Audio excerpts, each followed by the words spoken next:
Welcome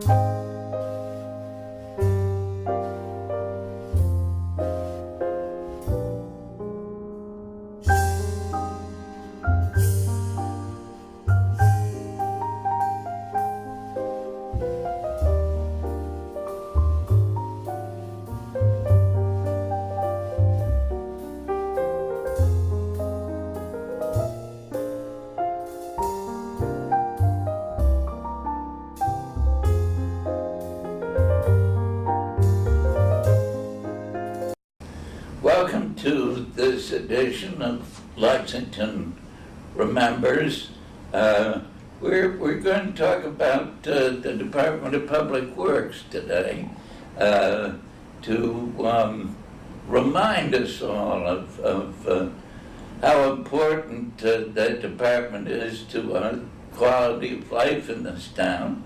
And we are and we have the great pleasure of talking with the director of the Department of Public Works, Bill Hadley. And Bill, you want to? Yeah, with me, joining me is Dave Pinsonneault. Dave's my manager of operations. He's been with us since 2000. He came in as a public grounds superintendent, did a lot of work on the turf management around the center of town in the Battle Green and town office complexes. And he was promoted in January of 2010 to his current position. And is a great hire back then, and he's a great teammate, and we do an awful lot, so I'm happy to have him with me. And we see him a lot at town meeting, don't we? Yes, we do. Yeah. Yeah, different projects that we present, and we get a lot of support from the community, so we're very appreciative of that. Yeah, and it wasn't always us, as we will discuss. Now we're sitting in the Hadley building, which I assume must have been named after you, since you're the great chief to The great chief. Well, it was. It isn't the name of my the surname. Samuel Hadley, one of the original Minutemen that was killed at the beginning of the Revolution. I'm a direct descendant of. And the elementary schools in town have been named after some of the Minutemen that were killed at the beginning of the Revolution. And Hadley and Brown were the two Minutemen that hadn't had buildings yet. And the timing was right. I was unaware of it. I was at a Selectmen's Gold meeting, and Don McKenna made a recommendation to name the building the Samuel Hadley building, and it passed the Selectmen. So my family's been in town a long time. Starting Samuel. One of my uncles, Charles Hadley, was the sealer of weights and measures. My mother worked for the school system for many years before she retired. A cousin worked for Public Works, Philip Silver, for 35 years. And I have a brother who's coming up on 25 years, who's the information coordinator. So we have a lot of ties to Lexington, and to come back and to work in a building with your name on it is very humbling. But it must be kind of fun. Oh, it is, yeah. Some people told my wife, or asked my wife, I didn't know Bill's name was Samuel. She says, well, it isn't. I said, well, isn't that his building? He said, well, it's his relative's building. So we do have fun. The old building was called the Barn, and this building, you call it Hadley building, the public services building, but a lot of people still call it the Barn, and they kind of cringe. I said, it's not a barn. We spent $25 million to build it. So some of the old timers still say, I'll meet you at the Barn. That's tough to say, I'll meet you at, I try to do, I'll meet you at the public services building. I don't say I'm going to meet you at the Hadley building. And in presentations, I'm saying, welcome to the public services building. So maybe it's like, So when was the building open and dedicated? We opened it in August of 2009.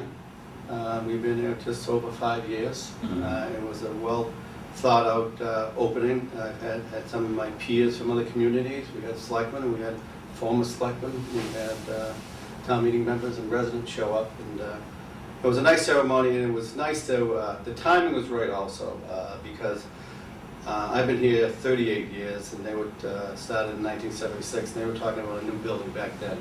Yeah. And it would never get momentum. Some of the old guys, me being one of them, they would say, oh, we're never going to get a building. And I became director in 2000. That was one of my charges and one of my goals is we need to get a new building. And I put a lot of time and effort into it with a lot of help from volunteers and committee members. So it passed the override, and it was great in my speech at the ribbon cutting to acknowledge the old timers, to say that, you know, it's here. You may only be spending 1 year or 2 years, but we have a new building for you. Yeah. More or less for them and the younger guy, because I knew what it was like. I mean, in the old building, you know, the women in the offices would just smell like diesel fuel, because in the old building you would open the door and there was the garage, and there were the trucks that sat up, and there were the diesel fuels would leak outside and into the thing. So it was, I called it was an unsafe building as it could begin. And people asked me if we didn't get the building, the new building, what would you have done? And we would have put modular classrooms and modular trailers out front for the staff. And we would have kept the vehicles inside, but we would have had to move the employees outside. But, Now, that old building, I remember it well, that had quite a history too. right, an old trolley barn that I think in the 1800s that was used for, there was a refinery up on the hill there, that a trolley barn, and they used this to store the trolleys. And we started using it in the early 1900s, and you had the timbers holding the roofs up. I mean the timbers were like 6 by 6, but by the time we got rid of them, you know, with the trucks hitting them all the time, it's probably down by a 4 by 4 or a 2 by 2. You know, I mean, it was very tough to manipulate in there. One of the challenges was the old timber structures separated each bay in the old building. So the trucks had a stack to park, which really was not an efficient way to respond to water breaks or trees down in the road, because you had to move 3 or 4 trucks to get the right truck out to get out on the road, and same thing with the snowplow operation. So some of the innovations with the building were to give us an area that we could easily get trucks in and out of, store equipment indoors to help prolong the life, but also have it be ready for emergency situations that the crews could just come in and respond. So one of the biggest things is safety of the employees in the long-term condition of the trucks. As Dave said, you come in for a water break, and you needed to get a truck while you're there. It took you probably 5 or 10 minutes to get there, because you'd walk through an aisle, but there was a truck, and you had to come. It was like a maze. They had to get to it. Yeah, I remember. Right. Well, the truck was 4 rows in, so you had to move 3 trucks, get that truck out, move 3 trucks back in. And then snowstorms, it was not heated, so the snow would still be on the truck. Nowadays, you come in, it's up to 55 to 60 degrees with a vehicle staging or prep on with the trucks are kept. You come in, it might be 30 degrees, 25 degrees, and snowing. The guys come in, employees come in, and they get in their trucks, and they just back out and they drive. The trucks come in and they just pull into a spot. So you can get that truck out and move within minutes, unlike the old barn where it took you a long time. So trucks are in better condition. We've been looking at them. We're looking at the condition of the vehicles that we purchased since we've been in the building. And we can see that Dave oversees the vehicles purchasing. We can see a big difference of what the trucks that have been inside all the time, rather than the trucks that have been outside the road. Yeah. That trolley service, that ran to an amusement park up the street, didn't it? Yeah, I think it did. I'm not too sure. Yeah. And so they stopped the trolley service around 1900, or did they find another place to store them? So well, I think they stored them DPW here, found and then they stopped the trolley service, I believe, and then the DPW took over this site and was able to. This was really the only site we could have, and it outlived its life. I mean, it was good for probably 70, 75 years for us, but just got to a point that it wasn't productive for us. I mean, we were losing a lot of time and effort. When you're getting trucks out, they were just so pinched, you could hardly get out of the truck sometimes. But we had to get them in, and but it served its purpose. It was, we did keep part of the old building. We kept about a 4 by 4 piece of the front brick facade, and we put it in the floor in the new building, so when you walk out the door, you're walking on the part of the old building. So, Oh, is that right? yeah, so part of the old building is still here, and it's just, I mean, some of the benefits of this building is the vehicle staging prep area that we Right. just spoke of, but it's, the employees, they come in, there's good training spaces available. Their locker rooms, they had very confined locker spaces, and the shower were not very well. And when we were designing this, we had to put colors. And the night we had to choose colors for this complex, a guy, one of the permanent building committee members said, well, let's just have gray lockers. And I said, why do you want to have gray lockers for? I said, I want my staff to come in and don't see institutional gray. I said, I like blue. Yeah, And he said, well, what do you care? I said, well, it means something to me that coming in and seeing a color into a locker room. And yeah. so if you go into the locker rooms, they're all blue, and they're nice. It's a nice place. We put a lot of effort into the employee spaces to see that. Yeah. Because now they can take showers. Before, you wouldn't want to step in the shower, but if you're out in a water break or sewer break, or long hours plowing snow, you can now take a shower, get refreshed, and get back out in your truck. So that's a big benefit that we never had before. Yeah. And one of the other benefits to staying on this site was just the access that we yeah. had, because when we were going for the new building, there was a lot of talk at different locations I remember. throughout town. Hartwell Avenue. Hartwell Avenue, which we thought would have impacted our response times and just our I remember. overall operations. So being able to put the building back on this site was really a plus for us. Yeah. For all the efficiencies that we want to provide to the residents. And although we're saying this, I was a lot of benefits for public works, but it also benefited the neighbors because it improved the quality of life for the neighbors. Because in the old building, we had to back up. We had 8 doors, and you had to back up. You have to have backup beepers. So 2 o'clock in the morning, beep beep beep. You're getting calls. Snowstorms, you're getting phone calls. Now we designed this so there were no doors on the side of the neighbors. So there's no backup beeping. And same the salt shed, we built it so the loader is inside the salt shed. It can maneuver inside, so the sound is inside, and the trucks drive around. Mm-hmm. So the loader, so there's no backup beepers anymore. So the quality of life definitely, we believe, was enhanced for the neighbors around here. We do have a couple issues with the lights that stay on most of the nights. We have to manipulate those so they shut off because they do let glare in the neighbors here. But Yeah. we've had very good luck with the neighbors. Yeah, Which good. is good. And that was a big issue too. Getting the building was a lot of issues we need to deal with the neighborhood, politics. One thing I remembered, a town meeting member owned this trucking business for many, many years, and he didn't think we needed to park our trucks inside. And, so we had to meet with him a couple times and convince him, but he said he's going to support the building, and but I wouldn't put trucks inside. But we were able to convince him that it's necessary. If he was going to do it over again, what would you do? Yeah. So those are the time and effort that we spent was well worth it. And, Yeah. Well, it's a great facility. Now, when did you start? I started April 1976 as a laborer in the water department, and moved up to a foreman in '79 and superintendent in 1988. Mm-hmm. And when I first started, I was union president for 12 years also. So it gave me some experience in leadership and negotiating and getting used to the politics and everything, and trying to gain the respect of the public works in the community. And then in 2000, I was appointed director in April 2000. And so I was director 14 years. We had a Citizens Academy last night, and I just told everybody, I enjoy what I do. I like what I do. It's not a bad job. It's been good to me and my family. I think it's been good for the town.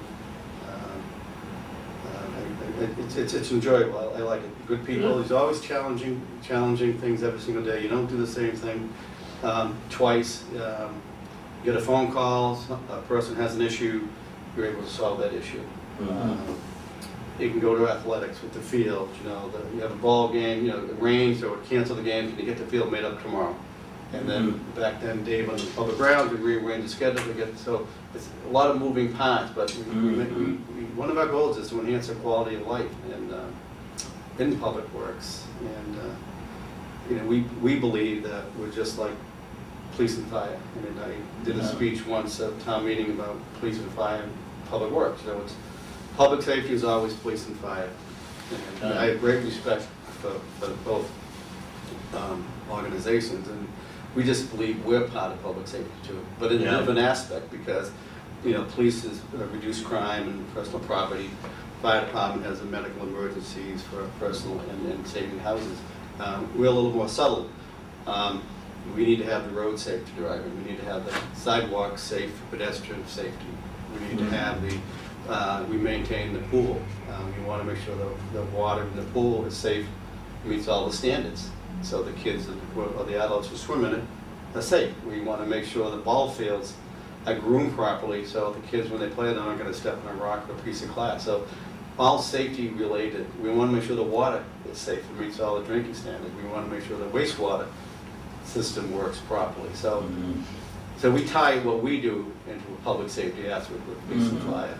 And that's one of the things, trying to bring that professionalism up in public works and tying it into And one of the things that Bill mentioned, the safety, is you know, we always tell the story when there's a hurricane or the blizzard that we had, and the word goes out from the governor to everybody stay home, shelter in house, and be in there.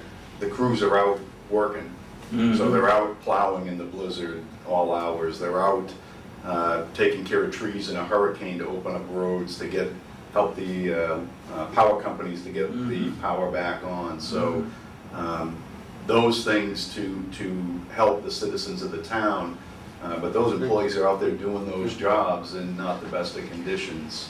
Yeah, you know, it's unfortunate that Public Works is sort of below the radar until something goes wrong. And then I'm going to call here and say, hey, there's a tree across my road and it's been there for 6 hours. What are you guys going to do about it? Right. But you're right. I always say we're the best reactive department in the state. Yeah. You know, I mean, we are proactive. We do meet. We do plan for the snowstorm. We do plan for, you know, all these other jobs that we need to do. But you're right, Jan. It's you don't know about us until, you know, you need something. I mean, swimming at the pool, Right. playing ball, playing football. We maintain the fields. You know, tree goes down. You know, snowstorms. You get the phone calls. You know, my street has been plowed. My neighbor got more snow on my side than you did. And the calls we I just shoveled my driveway. How come you guys have just plowed it in again? Right. So we're trying to educate. We do have a nice snow pamphlet we put out, you know, but those are the questions, you know, like and I remember when I was a youngster, probably 12 or 13, shoveling driveways, and I was down, the candle were closed. It was a dead-end street, and it was the last house on the right, and I had just finished, and a big yellow truck comes down. I'm like, come on, will you?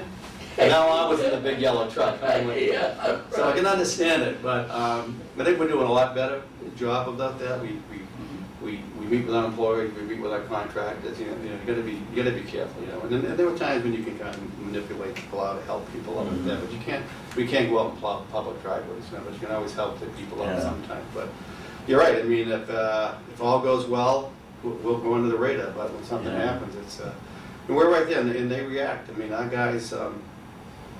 Water breaks or the blizzards, they're here. They don't get paid to stay by the phone, but obviously if they come in, they get paid, but they can say they don't want to. But 95% of our calls are all answered positively by our guys that come in, so it's good. Okay, when did you start in town? I came in October of 2000 to Lexington, and was really a great opportunity for me. I live in Massachusetts, but had been working in Rhode Island for another park and rec department. And just the history, I'm a big history buff. So being able to have a chance to work in Lexington where, you know, Patriots Day and the Battle Green and things like that was a real draw.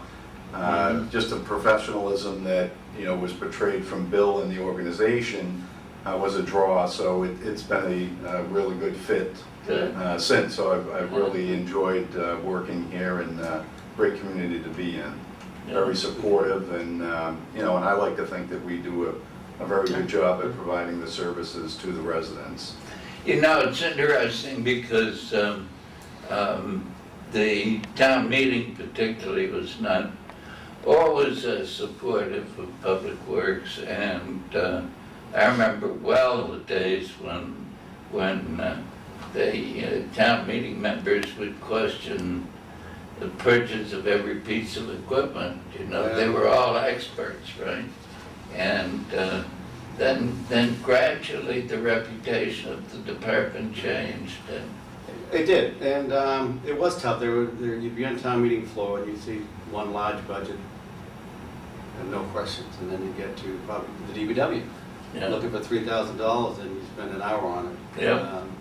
At DPW, we've always kind of felt like, you know, we've been, you know, it's police, fire, public works, schools, library, police, fire, public works, all vital to the town's success, but we were always, I said, you can't feel that way, and we would meet with the employees and try to tell them, you know, we're just as important, and guys would grumble, and, you know, so it was trying to get the message to our guys that you are important to the community, and we would do our job to make sure that we get the tools and equipment necessary for us to do the job.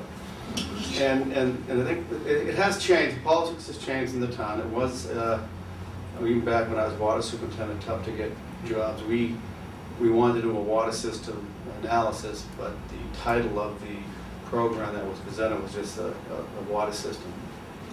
So the town meeting voted no, so we came back the next year and said we want to do a water system analysis, and it passed. And I think all we did is change the page. You know, it's just the words that town meeting said they don't want, that we want. They didn't know what we were doing. Yeah. But we spent a lot of time educating people what we actually do. Yeah. And I think people and you need to do that, and they come down, town meeting comes every year, they kick the tires, they come down to town, Absolutely. DPW, to look at the equipment that we want, and they ask a lot of questions. They ask an awful lot of questions. Now there aren't so many questions because I think we've been a lot more transparent in the past years to educate the people and say, this is what we want, this is what we spend it for. And we've been innovative. We used to have yellow trucks, DPW yellow.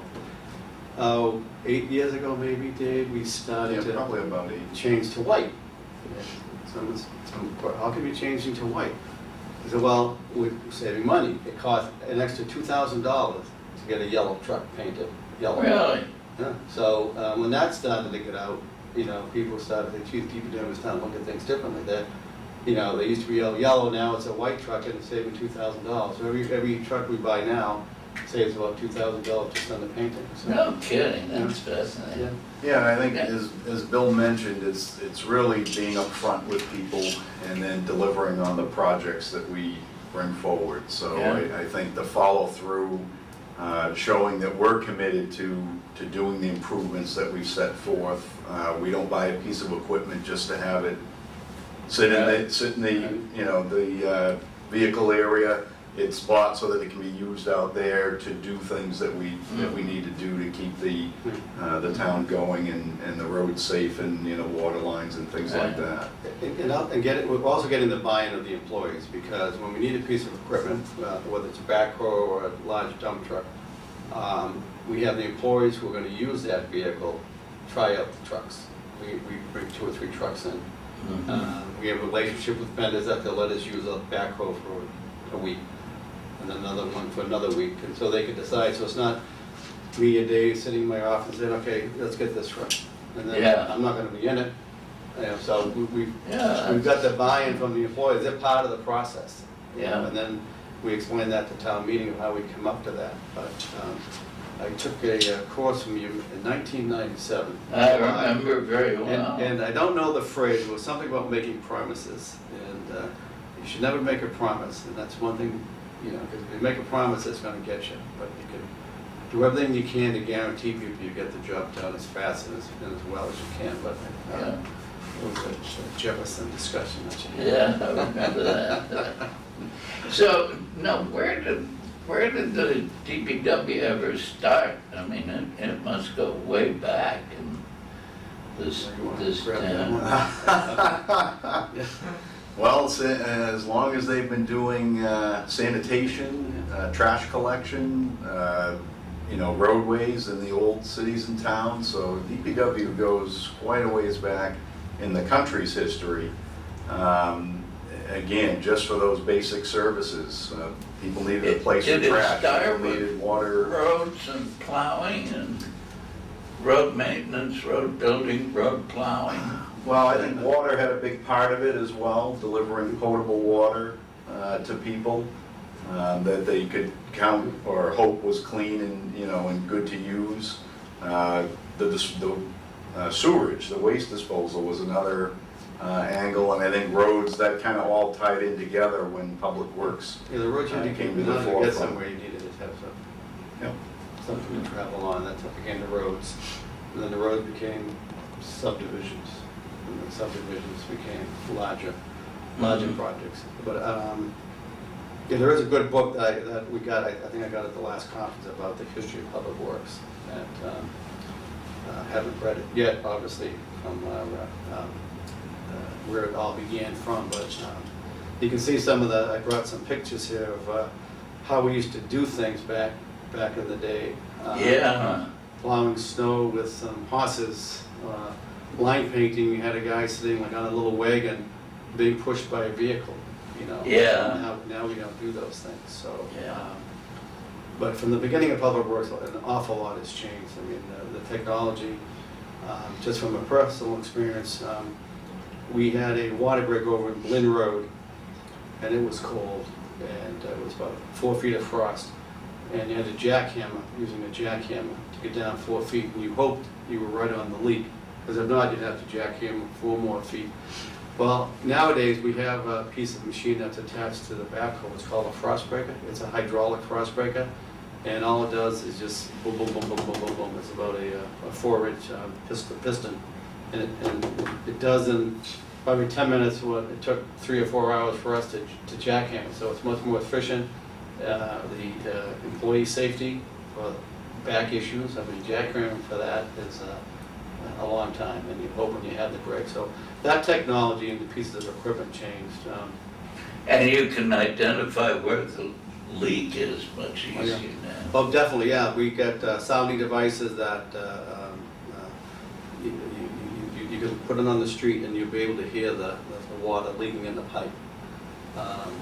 Although at one time, and a lot of us, we would go to get learn how to do that. And one break up on Bird Hill Road, I was a foreman, and the crew, we said, okay, let's all listen and see what we think the break is, because usually it'd just be one person. We had a guy, Johnny Whitney, would always be the person that would locate the leak. So we all listened. I said, okay, and on the count of 3, point where it is. Well, no one pointed in the same direction. They're all like, it's over here. So, okay, let's listen again. I mean, it really helps us, because you can be spot on, but you can also be within a foot and dig this way instead of, because water really doesn't run up a hill. That's another job we run. Water's running up the hill for whatever reason. We were like a foot of the leak, but we decided to dig this way. And the leak was just up the street a little bit. So, but yeah, sounding for leaks, locating pipes. I mean, Gene Malloy was a water superintendent back in the 60s. He would use a coat hanger, and he would just have the coat hanger follow the iron, and he'd find the pipe that way. It would just, the coat hanger would just kind of move where the pipe is, where the water's going. But we don't use that anymore. So one of our guys, Barry Rose, tries it every once in a while, but we don't use the coat hanger. We use pipe locators that can are pretty right on for that. And we get the sewer pipes. We used to lay sewer pipe by just the level. I mean, you had to have, obviously, had to have a pit so the sewer would flow down. Now you have lasers. You put a laser in one manhole, and you set up and you shoot it. And you just, every time you put a pipe in, you make sure that red dot is in the middle of the pipe. So it's all together dip, and not just getting down there saying, okay, move it up to the bubbles level, and then you get a half a bubble or like that. So it's really improved the technology. So it's a long way from from colonial days, when it was always the town's responsibility to build the roads, maintain the roads, plow the roads, right? Yeah. Right Yes. right from the start. Yeah, And now you've got all these, now, you do roads, you do sewers, you do water, you do road maintenance, you do cemetery, Cemetery? Yeah, cemeteries, all of Playing the fields. playing fields. you do recreational. Yeah, we maintain the recreational facilities. Recreation oversees all the great. The activity. All the great programs, yeah. So we work closely with recreation, and if we need to know when fields are permitted, so we get them ready. So we do all the facilities. Karen and her team does the programs, so we have to work very closely with them.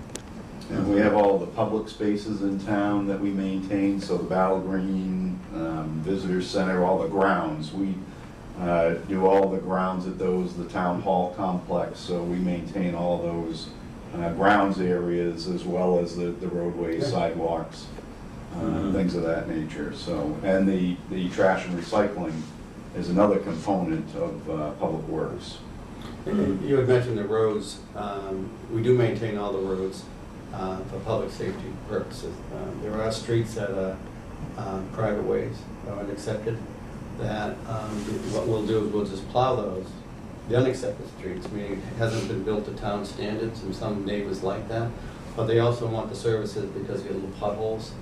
And we would always put, when we grind the streets, we save the grindings for the streets during the paving project, and we would put those grindings in the potholes on the unaccepted streets, so they would be smooth for the fire apparatus and the police vehicles and our plows to get by through the wintertime.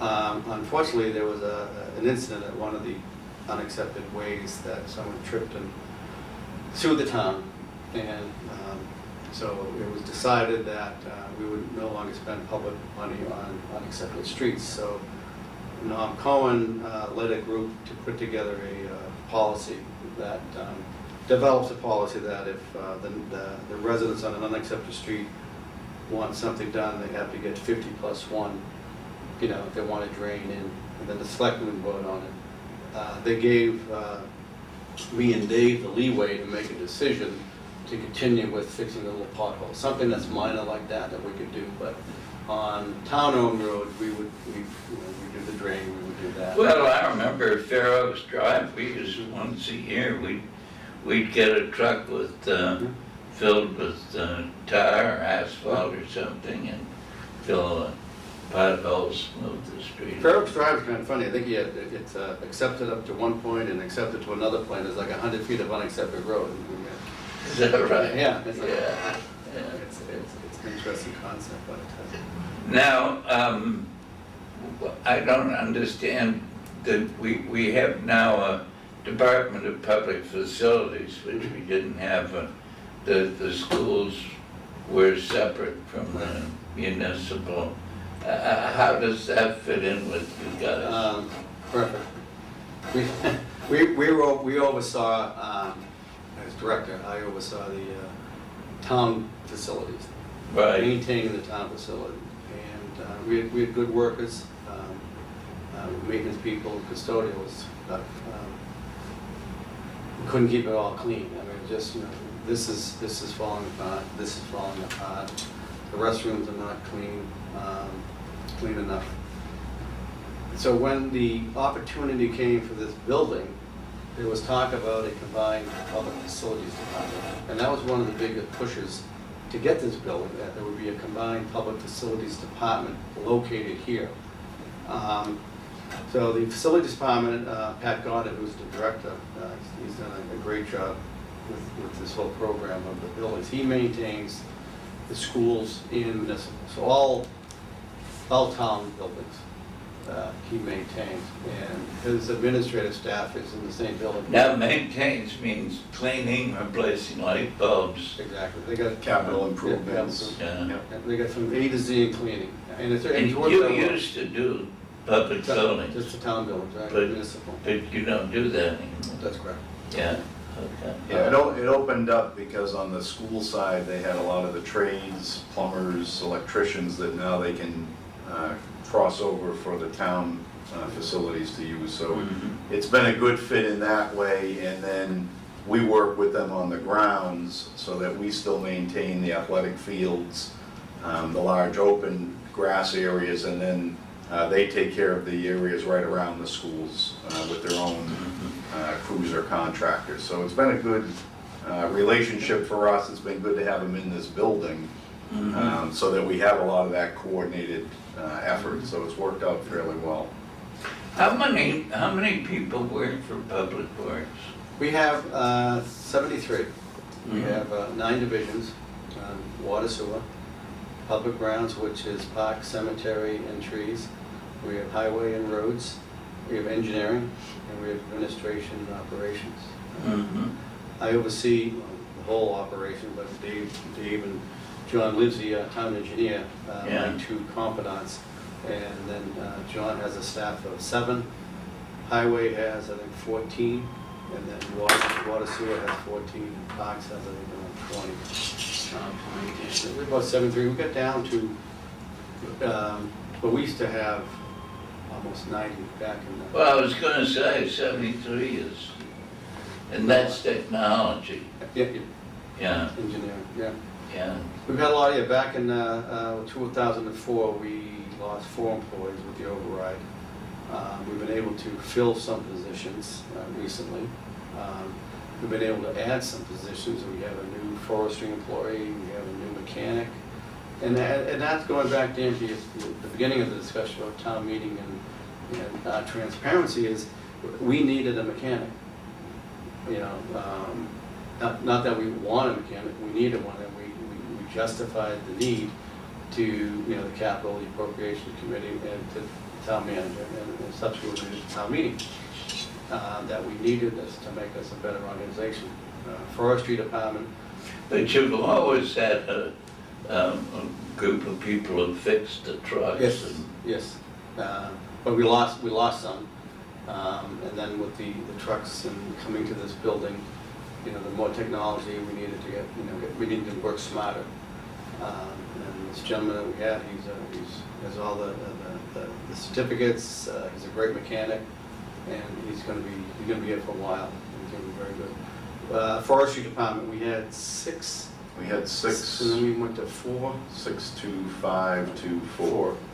And now we're back up to 5. Yeah. So, and that's another thing, showing the community, the tree committee, using the tree committee as a support for the passion of trees and what we do, that we couldn't get everything done that we wanted to do. And again, going through the process of putting a program improvement together in the budget, that we need a forester employee. And he's telling why. And we're transparent, and I think that's why we started to walk the ladder up, of respect.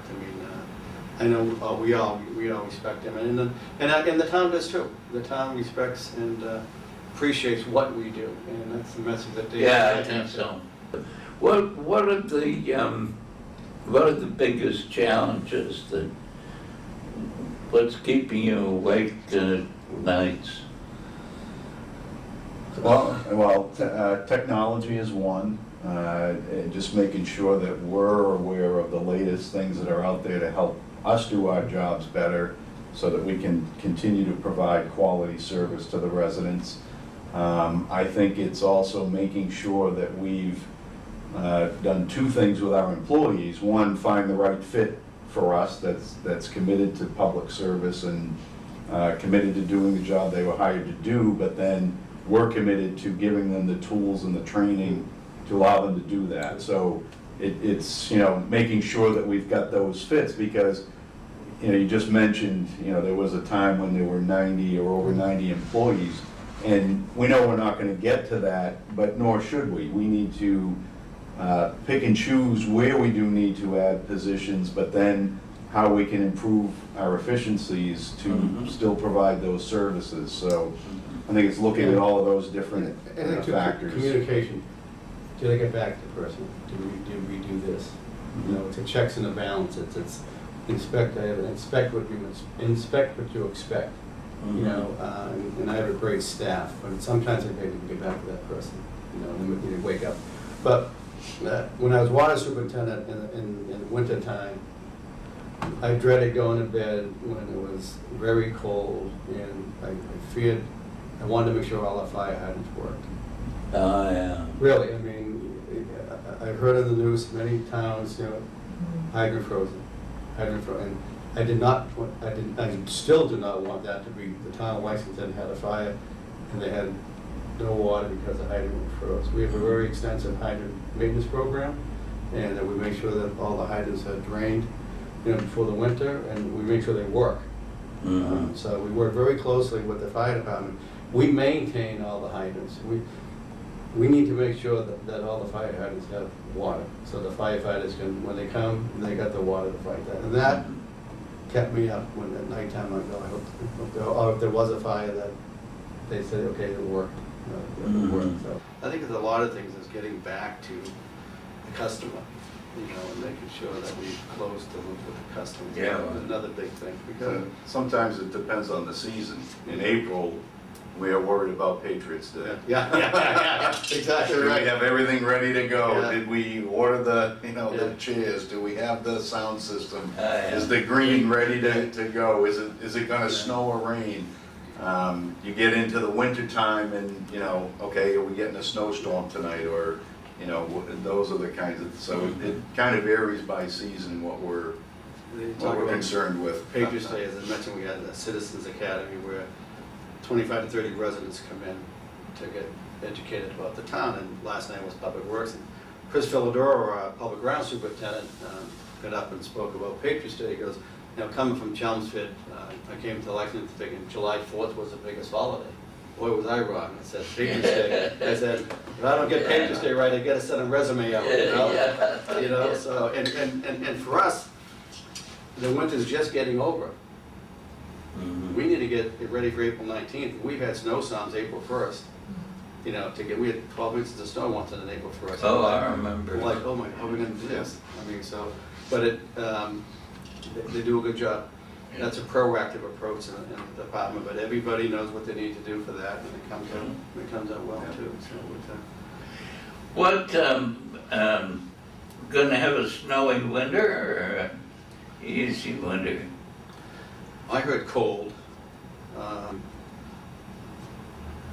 I heard it's gonna be cold again this winter. Gonna be cold. Which means we need to worry about the pipes freezing. We do have houses in town that the pipes freeze. I haven't heard a snow forecast yet, but. We've heard a couple of different ones. One that, yes, we're gonna get a lot of snow, and then one, it won't be as much snow, but as Bill mentioned, just very cold. Gonna be a cold winter. Some of us like the winter, like 3 years ago, I don't think we plowed until February. It was one of those nice warm, you know, but these guys, you know, this is where they make their money. I mean, Yeah. it's, we call it blood money. They're in for a lot of time. You know, that's why this building's good, where they can come and relax and take a shower and get re-energized and go back up. I mean, we're ready whether it's gonna be 6 inches. I mean, we get weather forecasts, and we prepare the guys supposed to start at 2 o'clock in the morning, so we'd have them come in at 12, so they don't have to drive. But that's one of the bigger changes. We have the guys here, so they don't have to get up and drive through the snow to get here.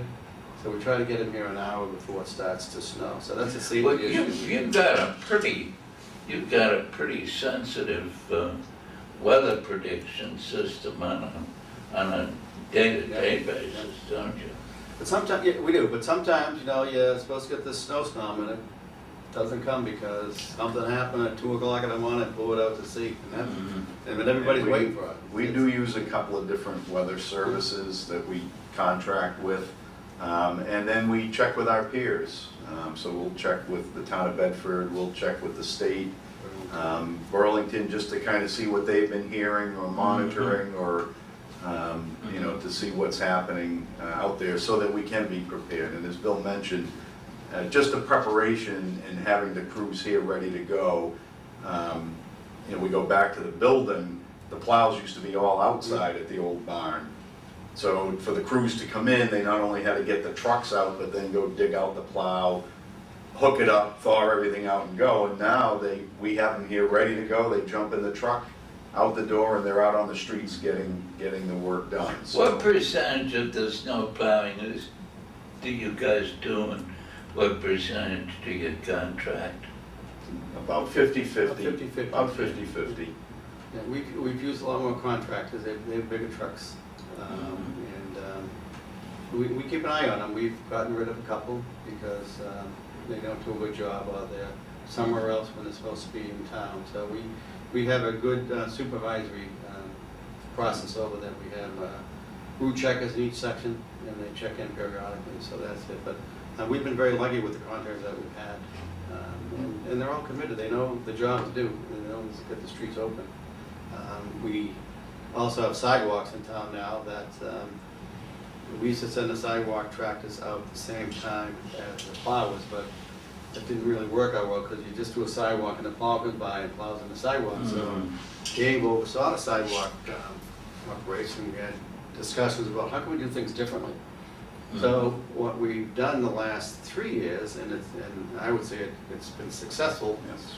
is we have the sidewalk operators come in probably 2 hours before the storm is supposed to stop.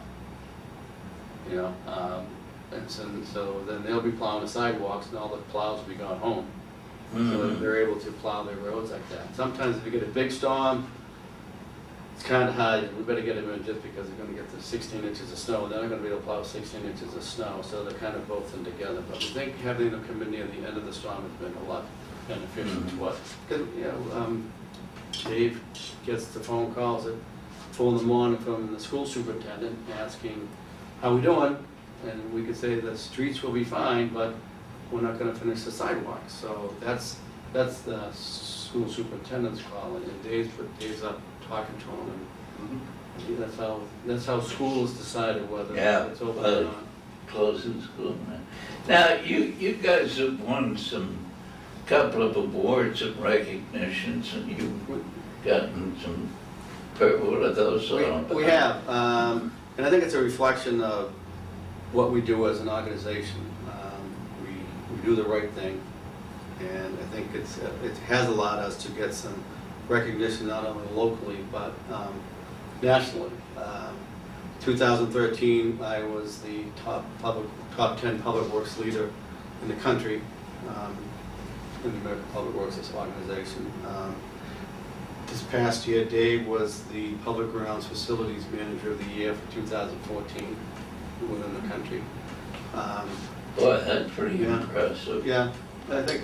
Yeah, well, I think, but we look at them as a department accomplishment. What do you get? You get trophies, you get There's a certificates? plaque. There's a plaque, my top 10 plaque is out in the lobby. This past April, we became the 90th public works agency in the country to become accredited. Now, think about that. 90 in the country? And second in New England. Brookline beat us. Brookline's number 1 in New England. That was one of my goals. Wasn't for lack of trying. So 90 in the country. There's 351 DPWs in Massachusetts. Right. So it's probably 15,000 or so DPW, and we're 90th. We take great pride in that. And that was a team effort. And I agree with Dave that my award and his award could not have been done without the people we have working for us. I mean, I don't go down and get in the sewers anymore. Dave doesn't get down and line the parks. We have people that work with us as a group. And that allowed us to get these individual awards, however we consider them as a team award. But the accreditation one was definitely, we had over 471 policies and practices approved by the Accreditation Council of the American Public Works Association. They came in for a site visit for 3 days, and they're very intense. They're a public works director from Florida, Georgia, and North Carolina, and the accreditation, Ian Daniels, manager from Kansas City, were here for 3 days. And they met with each of us individually and had to go through all our policies and practices and make sure it met their standard. And we had, I would say, 99%, all but 4 of our policies were fully compliant, and the other 4 were substantial, which was just below that. So One of them was we need a tree ordinance, so we said, well, that's gonna be a town meeting this year. And so that plaque is upstairs, I can show you, but my top 10 plaque is out in the lobby. Dave just received his hanging in his office. And we are, and the community, Dan, also received recognition for this building. They received, in 2010, this building was awarded the Public Works Project of the Year within the country for $25 million or less. So that was the community. I call that a community award because it took volunteers, it took the residents to vote yes, and volunteers designed this building, capital appropriation, permanent building committee appropriate. So when we put this forward, and it was nice. It's a LEED Silver building. It was the first LEED Silver building in Lexington, which is leadership in energy and environmental design. It helps to save energy. We have as right now, we're in a room that some people may think there are lights on, but there are no lights on. It's because we have all the wide windows are open, a lot of light, a lot of lights.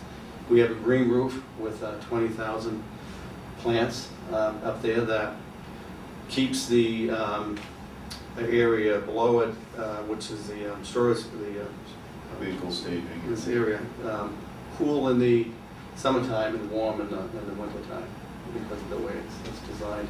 This building also uses rainwater. We have 5,000 gallons of rainwater that we capture in 10 500-gallon cisterns, and we use that to wash our vehicles. We use that water to sweep the streets when we can, and we use that water to fill up the sewer machine. So we're recycling that water too. And we also use it in the tree planting program. So there's a lot. It's a sustainable building. The LEED program is a green building design program, and this one was the first one designed after the Board of Selectmen approved the standard. So and to come. Like I worked in the old building for 25 years, and so I know what it was like. And to come into a building like this, it's just incredible. And the new people coming in can't believe it. And the older guys that we still have some people that have been here 25 years, so they were in the old building, and they know what they have. It's a nice. And other public works directors come in, and I had some at the opening, the ribbon cutting, as I mentioned earlier. They were in awe of what we have, you know. But that's another big change in public works is the support that they're getting for new facilities. Westford has a new facility. I said ours is 1 foot bigger than theirs, but similar size, similar wash bay. Manchester, New Hampshire just built a new one. Weston just built a new DPW facility, and Chelmsford just built a new DPW facility where we're going to later today to see that one. But so the support has been there, which is good. I mean, I think it's a long way from just a bunch of guys with the rakes and shovels. It is. Well, I think you look at the professionalism and you know, with the accreditation and that process, just reinforces our commitment. Thousands of town, municipal, the departments of public works in the country, so to be one of 90 is pretty. Well, thank you very much. It's amazing sense of imagination and initiative and professionalism which you conveyed, and appreciate your time. Well, thank you for having us, Dan. It's always good to see you. That's good. Thank you. Did he tell you he took a course that I was teaching? Yes, he did. we gotta get Carl going on sending people again. Yeah, a great course. It was a Kennedy School of Government for senior and local executives.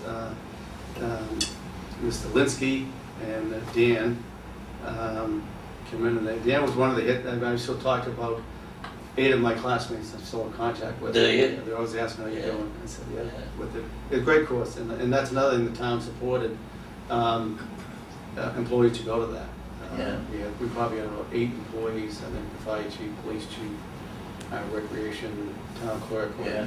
I Karen went, Bruce went, Yeah. yeah. Good It was program. fun. It was Good fun. program.